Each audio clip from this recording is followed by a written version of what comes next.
Pues mi nombre es Elba Rodríguez y lo voy a decir. Yo soy de Jayuya, Puerto Rico. Y él es de Ciudad de Carvalho, él es de Sao Paulo, Andradina, Brasil. Nos presentamos porque vemos muchos rostros nuevos, ¿verdad? Y creo que es necesario poner un poco de contexto a estos rostros que van a ver aquí. Si por ahí nos ponen las imágenes. Bueno, mi nombre, ya les dije, ¿verdad? Cuando yo confié mi vida en las manos del Señor cuando tenía 15 años, de hecho cuando tenía como 16 años, y por nuestra cuenta y en nuestros países y en nuestros entornos, cada cual estaba buscando de Dios. Cuando yo tenía 22 años, estaba de verdad buscando de qué manera podía orientar mi vida para servir al Señor, y llegué a una organización que se llama Operación Movilización y sus barcos Dulos y Logos. Y Decio, que estaba en Brasil, también por su cuenta, buscando la voluntad del Señor, se unió al barco Dulos. Así que él tenía 19 años, yo tenía 22, pero tenemos la misma edad, ¿ok? Muchos años después, pasaron como 8 años, ¿verdad? Que nos volvimos a encontrar. Yo seguí en el Dulos, él bajó a Brasil, fundó la oficina allá de OM Brasil. Yo seguí con el Dulos, naufragamos y no fue por mi culpa. Después nos encontramos, nos casamos, 2 de nuestros niños nacieron en Brasil. Trabajábamos allí en la oficina y en el centro de entrenamiento para misiones allá en Río. Nos fuimos a Turquía, vivimos allí como 7 años. Allí nació nuestra hija Amanda. Y luego regresamos acá a Puerto Rico y el Señor nos trajo aquí a esta comunidad maravillosa de La Cumbre, donde nos hicimos miembros y hemos sido miembros por más de 20 años. Yo trabajé acá en el área de educación, en un colegio, y de eso estuve haciendo IT, ¿verdad? Trabajando en sistemas, y también pues estaba trabajando como director de Comibam, que es una red de misiones de Iberoamérica. Y para los 60, cuando ya estábamos ahí, mira, pasando la curva, estábamos orando para que el Señor nos invitara a hacer algo diferente. Ya Decio estaba empezando a entregar sus responsabilidades en varias juntas que él pertenecía, y también pasar el batón de Comibam. Y yo ya quería dejar la escuela y hacer algo, pero yo dije: Señor, no vamos a decirle nada a nadie, ¿verdad? Vamos a dejarnos que tú nos invites. Así que surgió una invitación, y de eso es lo que Decio va a hablar, de esa invitación. Muy bien, yo estoy un poquito ronco, traje algo por ahí, ya mismo les cuento un poquito más, pero hace 3 años nosotros fuimos invitados a un proyecto para construir un centro de cuidado de misioneros. Nosotros, a lo largo de nuestra experiencia, experimentamos que uno, al vivir lejos, pasa por desafíos, la distancia de la familia, algunos momentos más críticos, y a veces necesita una sanidad, un fortalecimiento espiritual, un tiempo para salir del campo y renovarse. Y esa era la idea, ese es el proyecto. Y eso fue lo que se llamó Casa Aprisco. Esta iglesia nos envió, somos obreros de la iglesia, y cuando Gabriela habla del Fondo de la Gran Comisión, nosotros somos recipientes de eso. Así que somos muy agradecidos al Señor y a la iglesia por el apoyo y por participar con nosotros en la misión. Fuimos comisionados. Empezamos el trabajo allí el 2022 y haciendo algunos viajes, conociendo. Hicimos varios contactos con autoridades, recibimos la bendición, el apoyo de las autoridades del país, del alcalde de la ciudad. Encontramos un terreno muy bonito. Hicimos un trabajo básico de saber si ese terreno tenía agua. Málaga es un lugar donde hay mucho problema de agua. Hay que tener mucho cuidado. Se usa mucho agua de pozo, incluso para la gente, el consumo regular en las casas. Y eso es un problema serio. Había que verificar si había agua en el terreno. Y había agua en el terreno. Formamos un equipo de trabajo. Empezamos a organizar reuniones de oración. Ajá. Ok. Establecimos la entidad. Dime. Bueno. Establecimos la entidad para seguir con el proyecto y este año pasado estábamos en una etapa en que el proyecto ya tenía su base, su estructura y podía haber un cambio. Nosotros entendimos que habíamos cumplido con los 3 años de proyecto iniciales que nos habíamos comprometido a hacer y surge la oportunidad o la necesidad de una transición. Estuvimos orando por un tiempo y la persona que yo pensaba que debería reemplazarme aceptó la invitación. Este hermano llamado Iván Ludi, un pastor argentino que lleva muchos años ahí, tiene experiencia también en el área de construcción. Así que en enero entregamos la responsabilidad de Casa Prisco a este hermano. Ahora sí. Bueno, y mientras de eso estaba ahí muy ocupado con sus asuntos con Casa Prisco, pues yo decidí que también iba a estarme ahí haciendo algunas cositas, así que me involucré con un centro cultural que le llaman Centro Luz, que es un esfuerzo que se hace hacia los inmigrantes. El hermano que fundó este grupo, él es marroquí y originalmente lo hizo para alcanzar a sus hermanos marroquíes. Él es creyente. Pero luego, con toda esta ola migratoria, allí había de todo, de Mali, de Senegal, de Guinea-Bissau, de Nigeria, Egipto y de Ucrania a borbotones. Así que yo enseñaba español, todas las semanas iba al centro a enseñar español y también a tratar de conectar con ellos y ver de qué manera podíamos comunicar nuestra fe. Y también los viernes iniciamos un grupo con mujeres para que tuvieran un espacio de venir y sentirse, ¿verdad?, seguras y poder compartir. Así que hicimos un tiempo que era para manualidades y conectarnos comiendo, tomando té y haciendo cositas juntas. También tuve la oportunidad de participar en encuentros con las mujeres de nuestra iglesia, discipulado. Acá, este es mi grupo de crochet. Yo dije, bueno, tengo que buscarme aquí en el barrio qué es lo que hacen las mujeres para empezar a conocer los chismes, ¿verdad? Cómo es que dice la gente las cosas y todo este tipo de cosas. Así que encontré este lugar que se llama Las Cositas de Yola. Allí Johanna fue, ¿verdad, Johanna? Y ha sido maravilloso. El Señor me ha regalado una persona con quien ha sido una cita divina y continuamos esa relación. Así que oren por eso. Son espacios donde Dios nos coloca para hacer sal y luz, ¿verdad? Así que nada, dejo a Decio.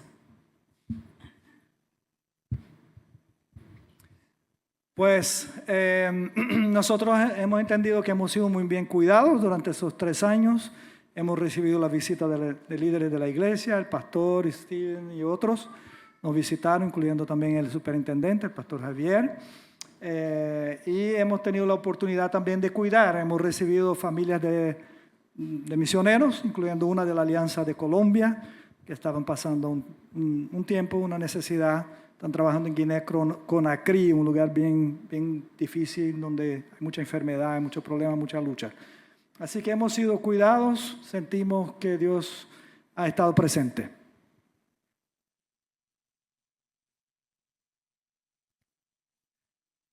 Entonces, vieron que no hemos ensayado mucho eso porque yo llegué anoche de Panamá. Bueno, ha sido muy lindo también conectarnos con la comunidad, con la iglesia. Hemos estado asistiendo a 2 iglesias, una por la mañana, una por la noche, 2 iglesias muy lindas, les voy a mencionar un poquito más en un momento. Una comunidad de oración, una cosa muy linda, grupos que se reúnen todas las semanas en varios horarios durante el día o durante la noche para tiempos de oración. Hemos pasado Navidades con algunos hermanos, nos han invitado a sus casas. Una de las cosas muy lindas es que te inviten a una casa de un español a comer sin que te conozcan por 25 o 30 años. Ahí lo normal es que no te invitan a la casa a comer, hasta te invitan a un café o a un restaurante, pero a la casa es muy difícil. y nos han invitado a varias casas ahí de hermanos de España. Gloria a Dios. Y queremos ser agradecidos y honrar esas oportunidades que Dios nos da. Y así también hemos invitado hermanos de ahí, españoles y otros, a nuestra casa. Entonces ahora llega un momento para una nueva fase. Como les había mencionado, entregamos el proyecto Casa Prisco a otro hermano. Y este año pasado, al orar, escribimos una lista de algunas cosas que sentíamos que podían ser oportunidades para la nueva etapa de servicio. Y dos de las cosas que estaban en nuestra lista, decidimos otra vez no buscar, no acercarnos, no preguntar si había espacio, oportunidad. Y dos de las cosas que estaban en nuestra lista pasaron. Una de ellas es que Tim Westergreen, el último de la derecha ahí abajo, que es el director de campo de la Alianza Cristiana y Misionera, los misioneros de Canadá, Estados Unidos, de Colombia, Perú y otros que están ahí, se comunicó con nosotros y dijo, ¿qué van a hacer? ¿Cuál es el plan para ustedes? Y empezamos a hablar y estamos hablando de un proyecto de plantación de iglesia allí en Málaga, que durante este año, amén, amén. Durante este año vamos a estar ahí coordinando, trabajando con la alianza, con la estructura. Queremos formar un equipo. Nosotros somos gente de equipo, no trabajamos solos, así que estamos en ese proceso. Y la otra cosa que estaba en nuestra mente era, Elba les comentó que nosotros empezamos en un barco misionero. Yo no sé cuántos de ustedes tuvieron la oportunidad de conocer el Dulos cuando vino a Puerto Rico, o el Logos 2 en algún momento. Yo fui parte del equipo que organizó la primera visita del Dulos a Puerto Rico. No me pregunte qué año fue, pero fue un gozo servir en ese ministerio. Es un ministerio que trabaja con muchos jóvenes, pasan un tiempo de discipulado, de crecimiento espiritual y de participar en evangelización fuera y dentro del barco. Hay muchas cositas que pasan ahí. Entonces, oramos por eso y me llaman, me dicen, queremos hablar contigo, sin que nosotros hubiéramos dicho nada. Y eventualmente la persona me dice que queremos invitarte a ser director del barco por un año. Y yo dije, bueno, menos mal que estoy sentado, ¿no? Porque esto es un susto, una gran responsabilidad. Hay 330 personas en ese barco, familias, profesionales, la tripulación toda es profesional y es una gran responsabilidad. Así que la invitación para empezar en julio de este año y terminar a mitad del próximo año. Y el barco va a volver a España, va a volver a Europa, está en el Caribe, pero va para Europa, España, Portugal. Así que nosotros vamos a llevar el barco, más o menos llevar una iglesia flotante con nosotros y ahí vamos a tener la oportunidad de presentar el proyecto de plantación de iglesia en España. Vamos a invitar al barco a ser parte del lanzamiento, de alguna forma participar en ese proyecto con equipos que salen del barco y diferentes formas de servir y trabajar juntos. Sí, quiere decir que mientras estamos en el proceso de ser parte de obreros de la alianza, entonces vamos a estar en el barco. O sea que no es que, ¿y cómo esto funciona? No, es que mientras se da un proceso, Dios nos ha permitido estar haciendo otra cosa. Así que queremos agradecerle a todos ustedes por sus oraciones, por su apoyo. Sin ustedes no estaríamos ahí y sin ustedes no nos sentiríamos saludables. Y me encanta cuando dice en Efesios que cuando la iglesia, cada cual entiende cuál es su lugar y estábamos todos engranados ahí funcionando como un solo cuerpo, la iglesia crece en salud y en amor. Así que gracias por edificarnos y gracias por estar con nosotros. Y pues claro, les pedimos que continúen con nosotros en este tiempo que se acerca. Bien, y eso mismo que dijo Elba sobre la iglesia es lo que queremos compartir esta mañana por un breve tiempo. Perdón. Yo vengo de Panamá, de un congreso misionero, el 5º congreso misionero de Comibán. El pasado, el 4º, me tocó la tarea de organizarlo, fue en Colombia. Allí estaban muchos hermanos de la Alianza, incluyendo Brenda Rodríguez, Rina García, la directora de misiones de Colombia, un pastor de una iglesia grande en Perú, muy misionera también, y muchos otros. Me imagino que en algún momento circularán algunas fotos ahí, tal vez unos 30 hermanos, hermanas, pastores, líderes, misioneros de la alianza estaban presentes ahí. Había 1.500 personas de Iberoamérica y también invitados de otras regiones del mundo. Muy lindo esos tiempos de comunidad y también de reflexionar y pensar en lo que está pasando. La iglesia de Cristo ha sido establecida en el mundo tal y como Jesús lo anunció. Amén. No sé cuántos estaban aquí cuando nosotros hicimos aquí un estudio del libro de Efesios en la iglesia, y donde hablamos específicamente sobre la iglesia, su papel en el mundo, cómo Dios la ha preparado y la ha capacitado. Hoy va a ser un repaso, pero no vamos a ir a Efesios, vamos a ir a Hechos. Así que les invito a abrir o buscar en sus Biblias Hechos 10, Hechos, porque lo que vamos a hacer es que vamos a pasar por todo el libro. Así que hoy vamos a estar aquí como 4 o 5 horas. No. Vamos a pasar por todo el libro brevemente, revisando algunas cosas que dice el libro de Hechos sobre la iglesia, sobre cómo Dios usó su pueblo para cumplir lo que dijo Jesús antes, establecer su iglesia, y cómo Él sigue haciendo eso, ¿no? Quiero contarles algunas cosas antes de entrar al libro. El año pasado, Elba y yo tuvimos la oportunidad también de participar del Congreso de Lausana, que fue en Corea, y ahí fue una reunión global. Y una de las cosas preciosas fue escuchar historias, tanto de la plataforma cuanto en conversaciones personales, en el almuerzo, en alguna conversación. Recuerdo que Elba y yo estábamos un día sentados así en un cemento, porque había tanta gente y tanto movimiento allí, que sentamos allá afuera del edificio en un cemento, y 2 muchachas muy jóvenes estaban cerquita, y nosotros como que las miramos y dijimos, acérquense, vamos a conversar. Y espectacular, 2 pakistaníes, 2 jóvenes de Pakistán, que están involucradas en la evangelización, la obra de Dios en Pakistán. Una cosa espectacular. Escuchamos del testimonio de gente que está trabajando en Irán. No sé cuántos de ustedes acompañan, leen noticias sobre el trabajo misionero en el mundo, especialmente entre musulmanes.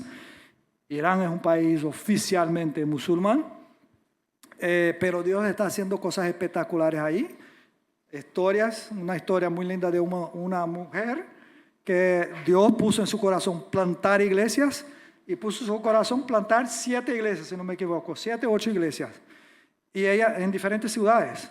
Y ahí empezó a trabajar, buscó gente y buscó lugares y eso, y la cosa iba bien, hasta que llegó a la penúltima y la metieron presa.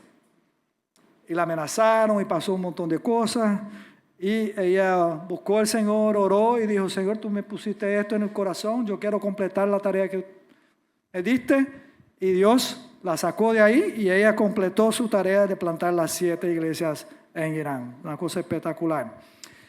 Nosotros, algunos de ustedes estaban aquí y se acordarán que invitamos hace algunos años para el aniversario 50 de la iglesia, si no me equivoco, algunos oradores, y uno de ellos fue Carlos Madrigal, que es un hermano español, compañero que nosotros conocimos por allá. Él con su familia fueron para Turquía en 1985 sin saber nada de inglés ni de turco. Enviados por sus iglesias de España, llegaron allí y con lucha, con trabajo, trabajando en equipo con otros hermanos, se unieron a una plantación de iglesias, se plantó una iglesia, luego ellos se fueron a otro lado, otra parte de la ciudad, es Estambul, que es una megápolis, una cosa inmensa, para plantar otra iglesia. Plantaron esa iglesia, nosotros tuvimos la oportunidad de levantar algunos fondos en Puerto Rico y en Brasil para la construcción de un templo allí, y hoy son 18 iglesias y un centro de retiro en Turquía, y ahora están plantando iglesias entre turcos, en Bélgica y en otros lugares del mundo. Dios usando su iglesia, haciendo su iglesia crecer en el mundo. Otra fue la oportunidad de ir a un encuentro el año pasado en Medio Oriente, y en el edificio donde nosotros nos reunimos, y vamos a tener una reunión en septiembre de este año, se reúne una iglesia de 4,000 personas en Dubái. Son 6 cultos cada domingo. Ahí no hay, obviamente, ningún emirati, que son los nombres, el nombre del pueblo local. Porque si se meten ahí, pierden trabajo, pierden familia, pierden todo. Pero esas 4,000 personas son los que trabajan en el país. 80% de la población del país es de inmigrantes, trabajadores. Tú llegas al aeropuerto y tú dices, pero ¿dónde estoy? Es una cosa impresionante. Pero 120 nacionalidades representadas en esta iglesia.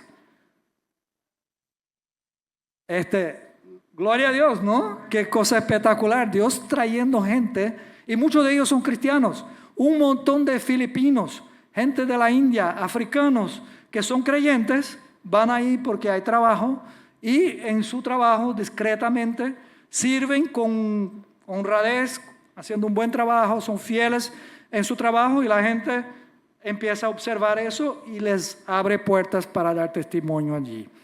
Otra cosa que encontramos fue allá en el Congreso de Lausana, fue una noticia muy bonita. Yo en el trabajo en Comiván estuve mucho tiempo conectado con el tema de la traducción de la Biblia. Ustedes deben ya haber leído, escuchado que es tan importante traducir la Biblia a todos los idiomas del planeta. Incluso ahí en el video ahí hay obreros que estuvieron trabajando en tribus traduciendo la Biblia. Pues el 2010, cuando hubo el pasado congreso de Lausana, se reportaban unas 2.200 idiomas que no tenían nada de la Biblia todavía, ni siquiera un versículo traducido. Para este congreso se reportaron 900 idiomas. Así que en estos 15 años se ha podido hacer un trabajo espectacular de avanzar en el proceso de traducir la Biblia, o por lo menos porciones de la Biblia, para esos idiomas del mundo. Así que esas son algunas historias que les quería contar de las iglesias en Málaga. Como les mencionamos, estamos asistiendo a 2 iglesias, y una de las cosas que hemos visto recientemente es que la gente está llegando a la iglesia porque está llegando a la iglesia, porque lo buscan en internet. Donde hay una iglesia, tiene alguna sede espiritual, algo le está pasando, googlean y buscan evangélicos, no sé qué es lo que googlean, debería preguntarle a algunos de ellos. Han aparecido algunos jóvenes ahí en la iglesia, bien jóvenes, con su estilo de pelo, del tatuaje y un montón, son diferentes de esta generación, pero nosotros les preguntamos, ¿y cómo llegaste aquí? No, que yo googleé, llegué aquí. Y gloria a Dios, que venga más, ¿no? Así que Dios está haciendo cosas muy lindas ahí. Y yo creo que Dios está haciendo cosas muy lindas aquí. Yo quería preguntar, ¿cuántos son nuevos en esta iglesia de los últimos 3 años? Han llegado a esta iglesia en los últimos 3 años. Excelente, muy bien. Ustedes son los que no nos conocen, nosotros no los conocemos. Pero estamos empezando a conocer y servimos al mismo Dios. Otra pregunta, ¿cuántos se bautizaron o hicieron un compromiso con Cristo en los últimos 3 años? Qué bueno, lindo. Otra pregunta, ¿cuántos tuvieron un reencuentro con Jesús?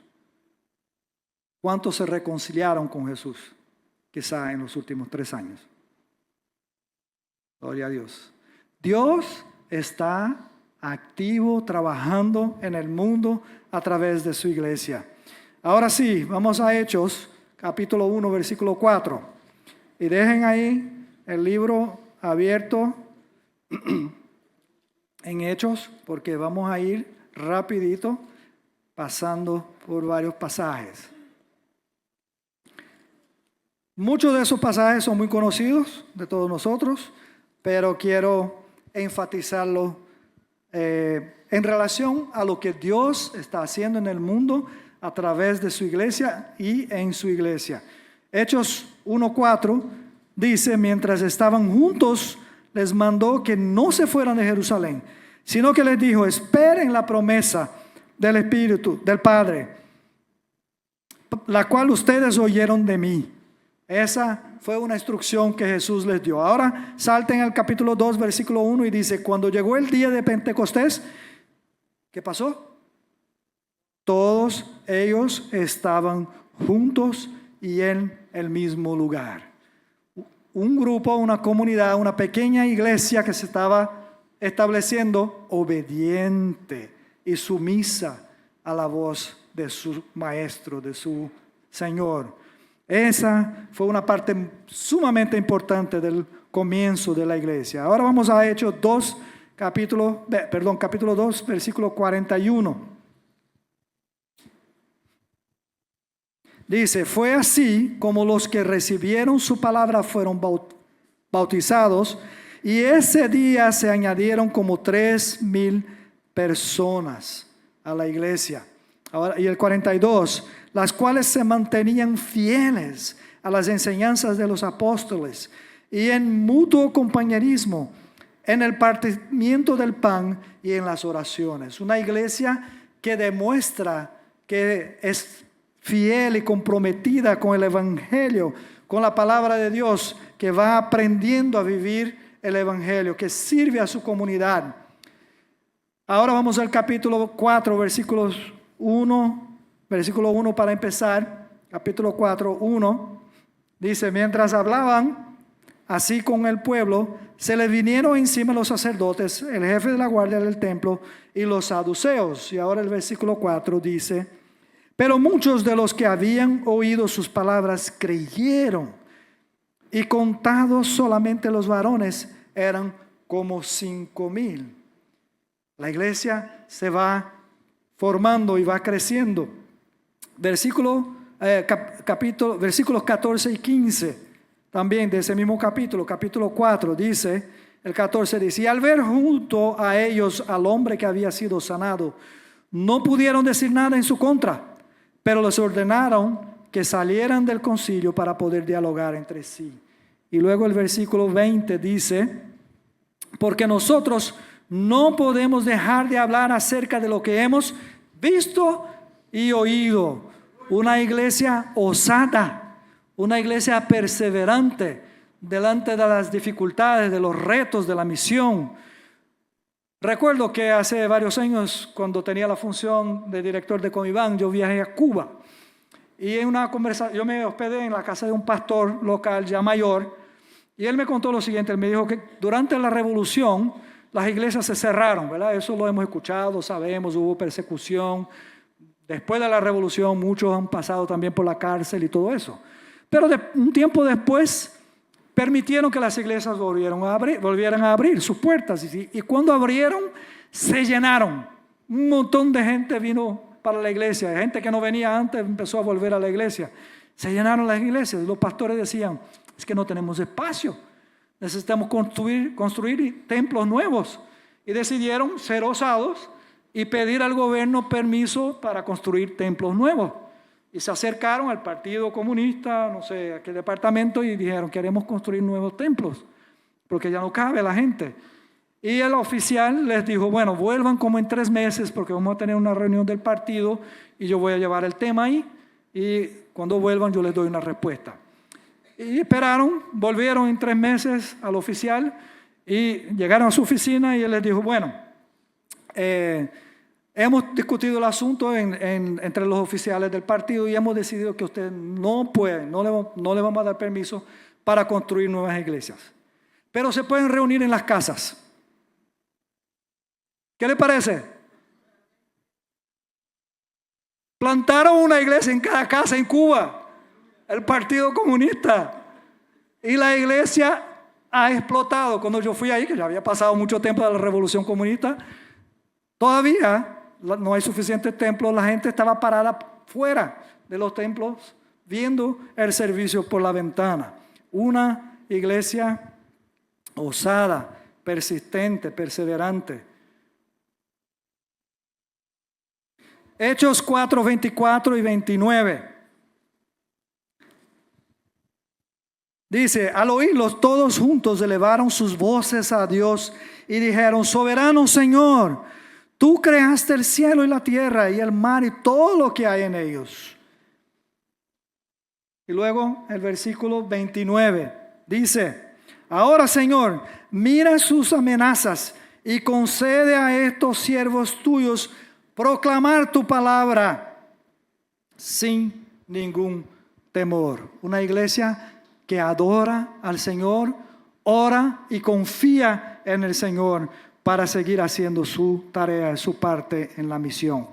Ahora seguimos en capítulo 4, versículos 33 y 34. Leemos, dice, y los apóstoles daban un testimonio poderoso de la resurrección del Señor Jesús, y la gracia de Dios sobreabundaba en todos ellos, y no había entre ellos ningún necesitado, porque todos los que poseían terrenos o casas lo vendían, y el dinero de lo vendido lo llevaban y lo ponían a los pies de los apóstoles. Una iglesia generosa y hospitalaria, gente que con sus bienes y con su trabajo y con su talento, con sus dones, aportaban y servían y hacían todo lo posible para que la iglesia siguiera ministrando, sirviendo y bendiciendo al pueblo. Capítulo 6, versículo 7.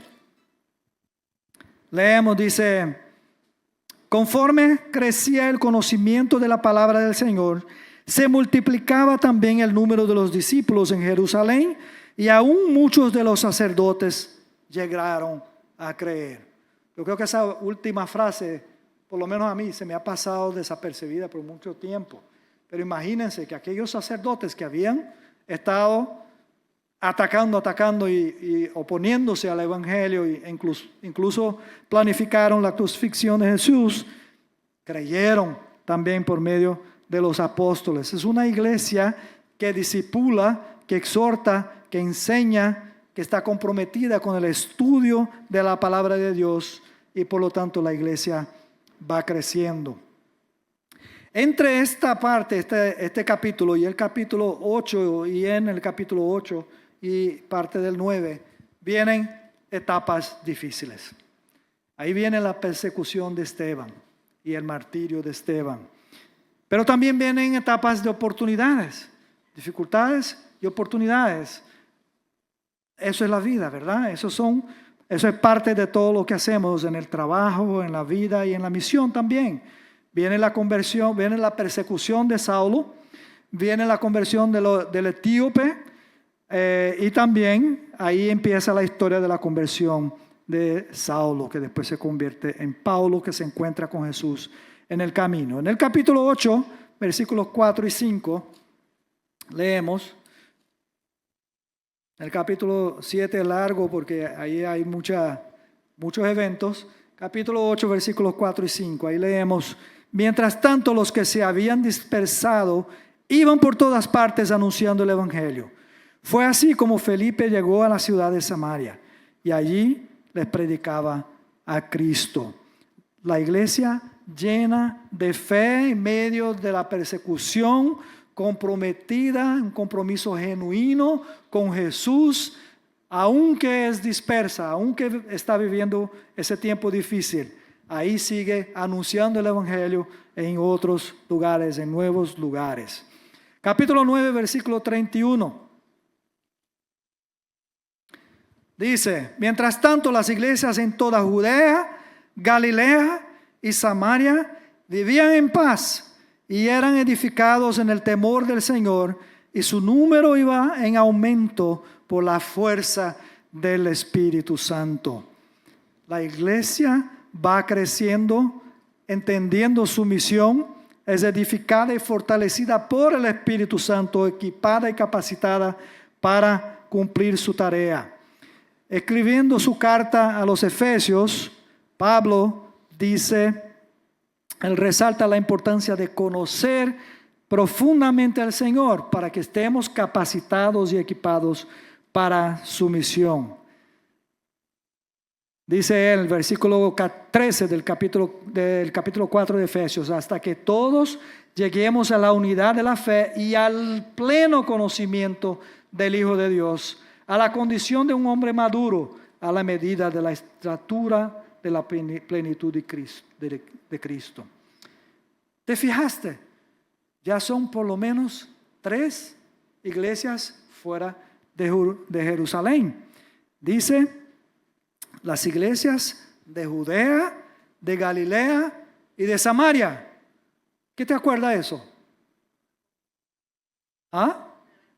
La gran comisión. Predicar el evangelio en Judea, Samaria y hasta los confines de la tierra, en Jerusalén también. Gloria a Dios, la iglesia iba creciendo. Hechos capítulo 11, versículo 26. Leemos allí. Durante todo un año se congregaron con la iglesia y enseñaron a mucha gente. Y fue allí en Antioquía en donde a los discípulos de Jesús se les llamó cristianos por primera vez. Ahora la iglesia no solo tenía una visibilidad y estaba creciendo internamente, digamos, gente que llegaba a la iglesia, sino que la iglesia era reconocida públicamente. La gente, por su vida, por su testimonio, demostraba el evangelio, vivía el evangelio. Así que lo llamaron seguidores de Cristo, cristianos, discípulos de Cristo, fueron llamados ahí por primera vez en Antioquía. Capítulo 13, versículos 2 y 3.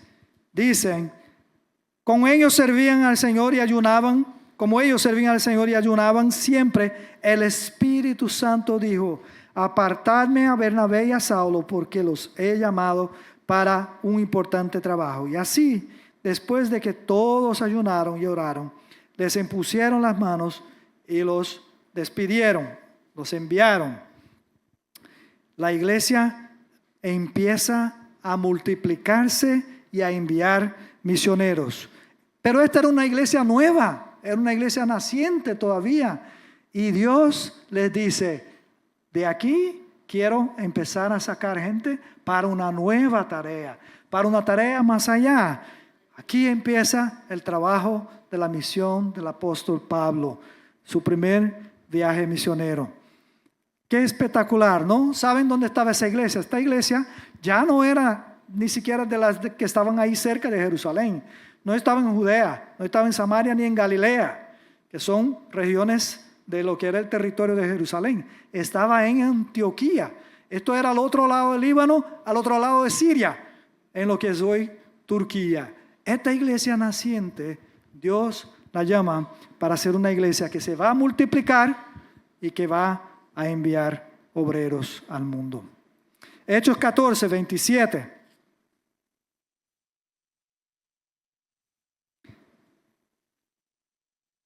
Ahí leemos. Dice, cuando llegaron, reunieron a la iglesia y narraron las grandes cosas que Dios había hecho con ellos.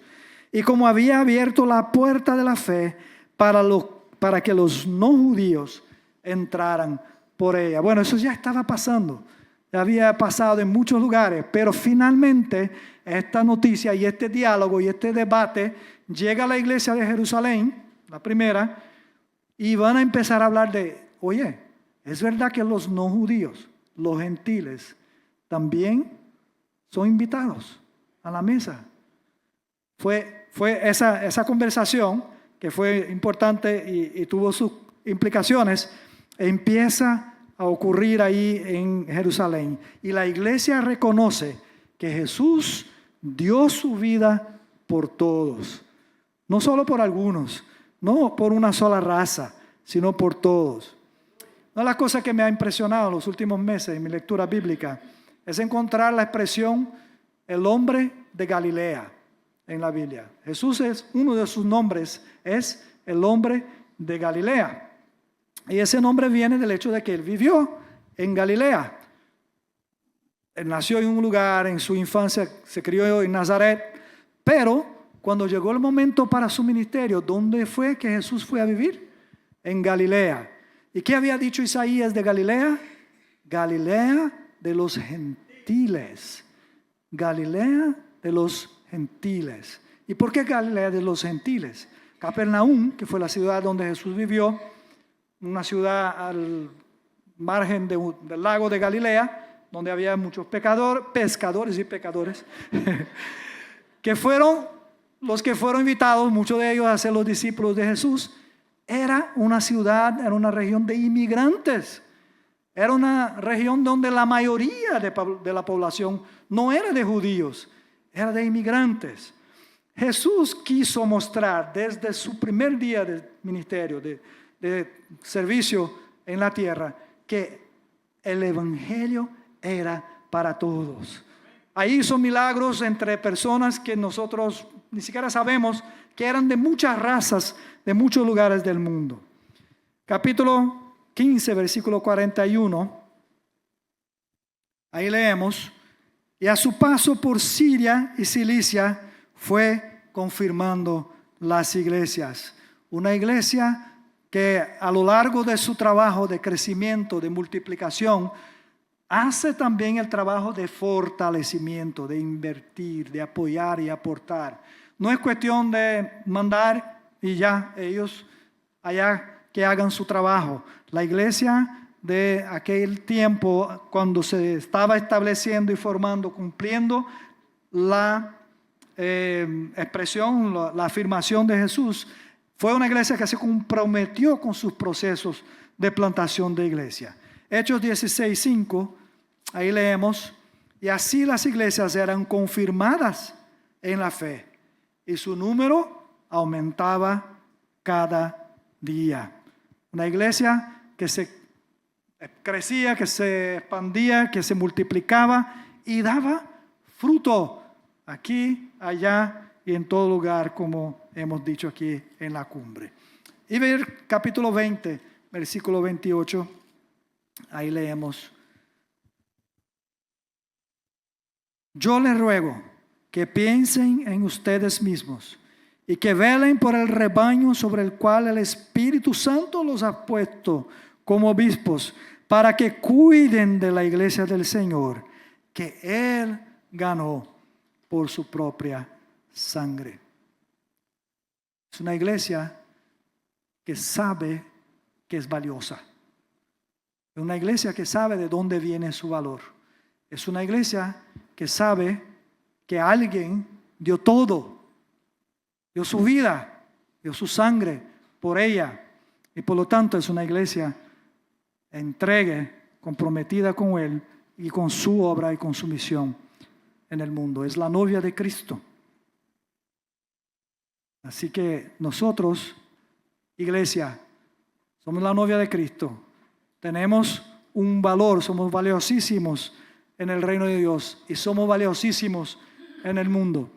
Hace, no sé si unos 2 meses, nos reunimos con el pastor de la iglesia que asistimos por la mañana. Estamos haciendo ahí unas reflexiones juntos. Y de repente, hablando de la iglesia, hablábamos de algunas situaciones, algunas luchas. Y yo pensé, ¿sabes qué? La verdad es que la iglesia no es perfecta, pero es lo mejor que hay en el mundo. Sin la iglesia, yo no sé dónde estaría este planeta, este mundo. La iglesia es valiosa, es del Señor. Él ha cumplido su palabra, su promesa. Nos ha usado a su pueblo a lo largo de la historia para establecerla y hoy en todo el mundo. Así que nosotros continuamos. Y les pregunto, ¿continuamos participando con Dios en su misión por medio de la iglesia y de cada uno de nosotros? Oramos.